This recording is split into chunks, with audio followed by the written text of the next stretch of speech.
The NFL is all about the best of the best battling it out on the court. But what happens when you throw some celebrities in the mix? Do they have the chops? Surprisingly, yes. Here's a list of celebrities who played in the NFL. Dwayne Johnson. We'll start it off with Dwayne "The Rock" Johnson. Johnson has made a big name in the Hollywood industry, but before all of that became mainstream, he was spending the days crushing people on the gridiron for the Miami Hurricanes. Johnson played on the defensive line as a part of the 1991 squad that went on to win the national title. Dwayne Johnson wasn't the only star on the team. He had the honor of playing along with Warren Sapp, who went on to become the Pro Future Football Hall of Famer. Johnson also spent some of his time with the Calgary Stampeders in the Canadian Football League.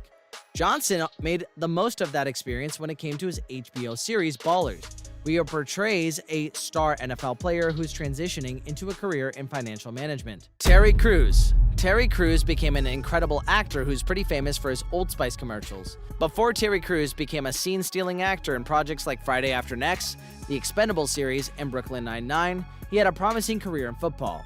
Crews played for the defensive end at Western Michigan University, where he helped the Broncos win a conference title before he was drafted by the Los Angeles Rams in 1991. The incredible Terry Crews stood around 6'2" and 245 pounds. He played around 32 games in the NFL for the Rams, the Washington Redskins, the San Diego Chargers, and the Philadelphia Eagles. But that's not all, as Terry Crews spent some time playing with the Rhine Fire in the World League of American Football before he moved into acting. Merlin Olsen.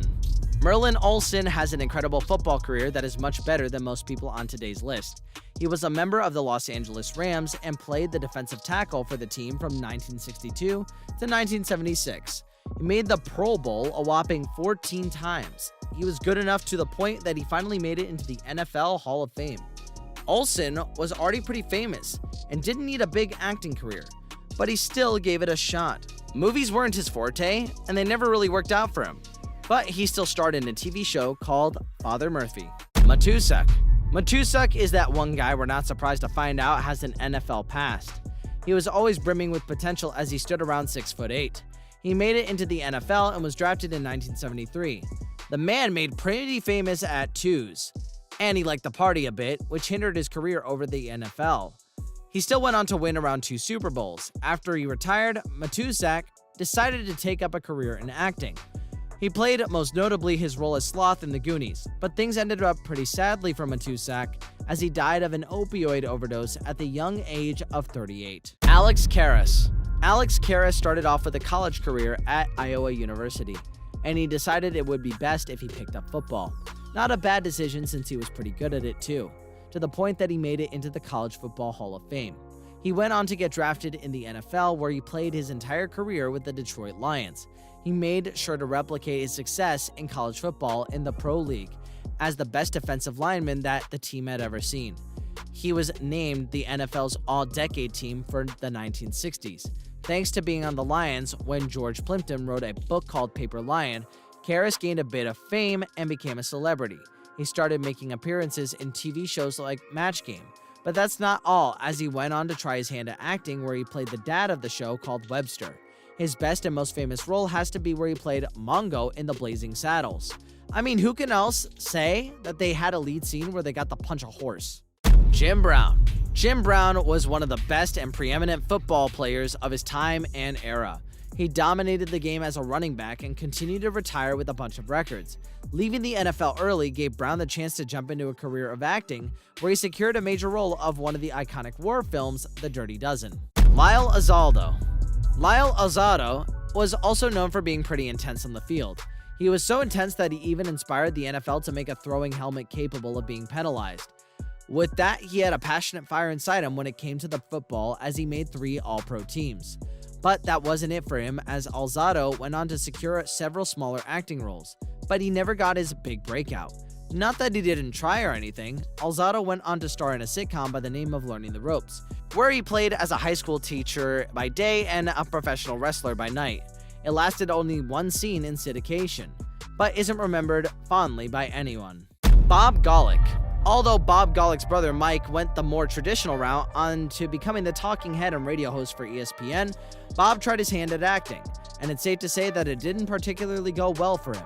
He landed a regular role as a character by the name of Mike on the woeful Saved by the Bell the college years. His NFL career was where he shined the most, as Golic went on to become a two-time All-Pro. Bill Goldberg. Bill Goldberg is mostly remembered for his career as a professional wrestler. While we all know professional wrestling is fake and mostly involves a lot of acting to a degree, we should keep in mind that it is categorized as sports entertainment for a reason. But that's not all about Bill Goldberg, as he played for the NFL. Goldberg played for around 14 NFL games and was the first player to be ever cut by the Carolina Panthers.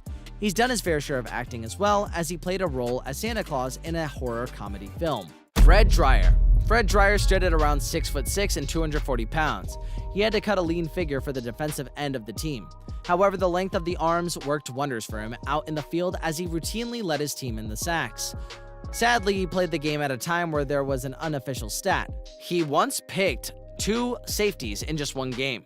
Dreyer was notoriously close to becoming a potentially massive star and a great hit, as he was coming up for the role of Sam Malone in Cheers. Sadly, he didn't get that gig. As we all know, he did get to star in the cop drama known as The Hunter. Rosie Greer. Rosie Greer was known to be a man of contracts.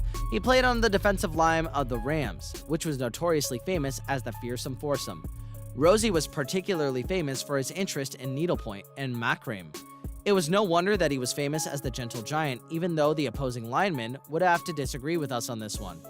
Greer decided to act before he officially retired. He went on to make dozens and dozens of TV guest appearances. He also played himself on The Simpsons show. Ed Morinaro. Ed Morinaro played at Cornell, but this was quite a long time ago when you could play at Cornell and finish up as the runner-up for the Heisman Trophy.